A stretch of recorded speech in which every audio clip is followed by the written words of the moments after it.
আসসালামু আলাইকুম বন্ধুরা, কেমন আছেন সবাই? আশা করি সবাই ভালো আছেন, সুস্থ আছেন। আলহামদুলিল্লাহ আমরাও খুব ভালো আছি, সুস্থ আছি। সোনালী রান্নাঘর অ্যান্ড ব্লগ চ্যানেলে আপনাদের প্রত্যেককে স্বাগত জানাই। আজকে আমি নিয়ে এসেছি পনিরের একটা দুর্দান্ত রেসিপি। পনির যদি এইভাবে রান্না করেন তাহলে কিন্তু সবাই খেতে পছন্দ করবে, আর একটা মাত্র রেসিপি দিয়েই কিন্তু সমস্ত ভাত খাওয়া হয়ে যাবে। তো আজকের এই পনিরের রেসিপিটা কীভাবে তৈরি করেছি সেটাই আপনাদের সঙ্গে শেয়ার করব। তাই ভিডিওটি না টেনে প্রথম থেকে শেষ পর্যন্ত দেখার অনুরোধ রইল। আশা করি ভিডিওটা দেখলে ভালো লাগবে, আর যদি ভালো লেগে থাকে লাইক, শেয়ার, কমেন্ট করতে ভুলবেন না। আর কী ধরনের ভিডিও আমার কাছ থেকে দেখতে চান সেটাও কিন্তু কমেন্টে জানাবেন। তো চলুন আজকের ভিডিওটা স্টার্ট করি। রেসিপিটা তৈরি করার জন্য প্রথমেই আমি নিয়েছি পনির। এখানে আমুলের পনির নিয়েছি। আপনারা চাইলে ঘরে তৈরি করে নিতে পারেন। আমার কাছে ঘরের তৈরি করা পনিরটাই বেশি সুস্বাদু মনে হয়। তো পনিরটা কিন্তু একদম খুবই ঠান্ডা ছিল, তাই একটু শক্ত ছিল। পনিরটাকে বার করে আমি টুকরো টুকরো করে কেটে নিচ্ছি। খুব বেশি ছোট করব না, একটু বড় বড় সাইজেরই রাখবো। পনিরটাকে আমি টুকরো টুকরো করে কেটে নিলাম। এখন লবণ হলুদ দিয়ে ভালোভাবে একটু মাখিয়ে নিব, এতে করে পনিরটা ভাজলে ভালো লাগবে।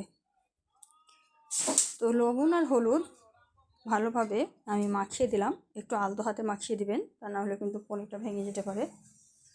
আলতো হাতে মাখা আমার কমপ্লিট হয়ে গেল।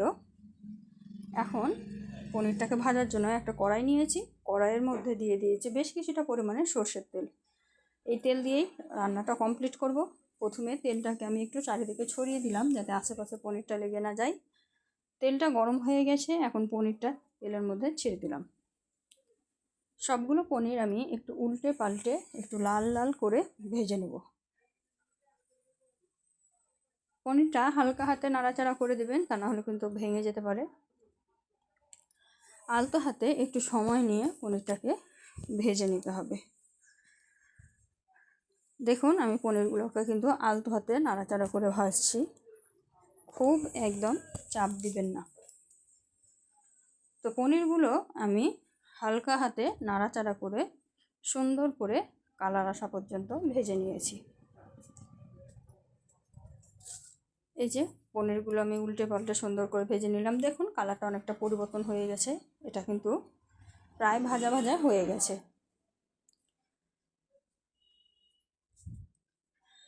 পনিরটা যেহেতু আমি উল্টে পাল্টে ভেজে নিয়েছি, পনির ভাজা হয়ে গেছে। এখন তেলটা ঝরিয়ে পনিরটাকে তুলে নেব। এই যে দেখুন আমি তেলটা ঝরিয়ে পনিরটা তুলে নিলাম।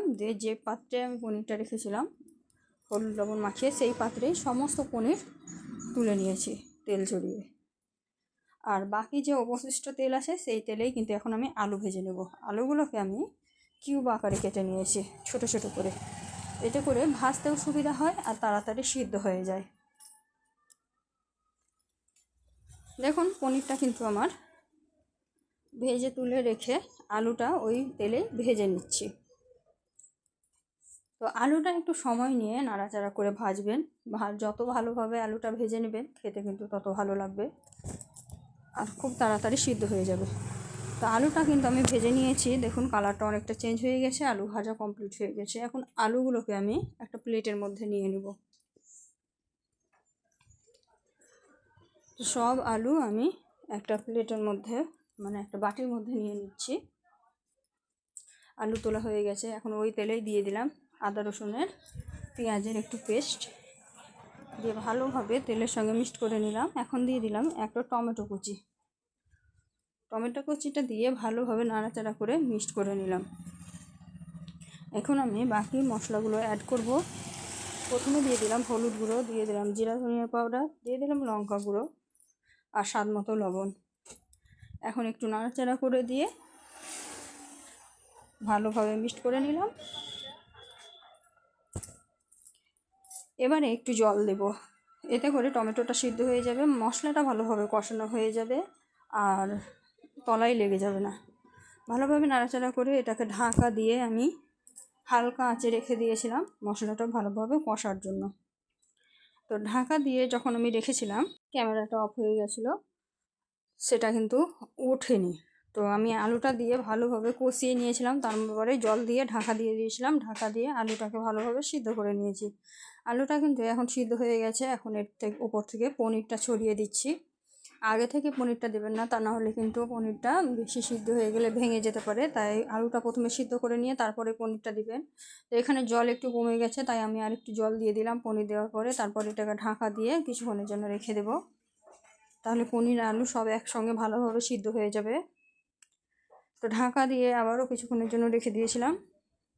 তারপরে দেখুন কত সুন্দরভাবে রান্না হয়ে গেছে। এরকমই একটু ঝোল ঝোল থাকবে, তাহলে কিন্তু খেতে বেশি ভালো লাগবে। তো আমি এখান থেকে কিছুটা গোটা গোটা আলু তুলে নিয়েছিলাম, তারপর ভেঙে অফ ক্যামেরায় ভেঙে নিয়েছি, তারপরে আবার আলুর সঙ্গে মিক্সড করে দিয়েছি। এতে করে মাখো মাখো হবে আলুটা, আর ভালো লাগবে, খেতেও ভালো লাগবে, দেখতেও ভালো লাগবে। এখন ওপর থেকে একটু ধনেপাতা ছড়িয়ে দিলাম, ছড়িয়ে দিয়েই কিন্তু ঢাকা দিয়ে দিয়েছিলাম, দিয়ে বন্ধ করে দিয়েছিলাম। বন্ধ করে কিছুক্ষণের জন্য রেখে দিয়েছিলাম রেস্টে। 2 থেকে 3 মিনিট রেস্টে রেখে দিলেই খুব সুন্দরভাবে কিন্তু এটা রেডি হয়ে যাবে। তো এই যে দেখতেই পাচ্ছেন, বন্ধ করে দিলাম, বন্ধ করে ঢাকা দিয়ে দিয়ে রেখে দেব। এখনই দেখুন কালারটা কত সুন্দর লাগছে। এই যে আমি নাড়াচাড়া করে দিলাম, নাড়াচাড়া করে দিয়ে এখন ঢাকা দিয়ে দিব। ঢাকা দিয়ে 2 মিনিট মতো রেস্টে রেখেছিলাম, তার মধ্যে দেখুন কালারটা কত চেঞ্জ হয়ে গেছে, কত সুন্দর হয়েছে। পনিরের রেসিপিটা দুর্দান্ত হয়েছে, খেতেও কিন্তু খুব সুন্দর হয়েছিল। এই যে তুলে দেখাচ্ছি, দেখুন কত সুন্দর একদম মাখো মাখো হয়েছে। তো এখন আমি এটাকে একটা প্লেটে পরিবেশন করে নেব।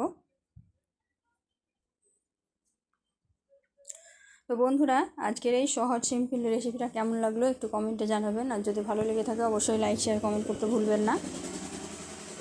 আর আজকের ভিডিওটা একটু বেশি বেশি শেয়ার করে দিবেন, এতে করে সবারই একটু হেল্প হয়ে যাবে। ভিডিওটা যদি ভালো লেগে থাকে তাহলে অবশ্যই লাইক শেয়ার কমেন্ট করে আমার পাশে থেকে যাবেন। আজকের ভিডিওটা খুব বেশি বড় করব না, ছোটোর মধ্যেই ছেড়ে দেব। তো ফাইনাল লুক এই তো রেডি হয়ে গেল, প্লেটের মধ্যে পরিবেশন করে নিলাম।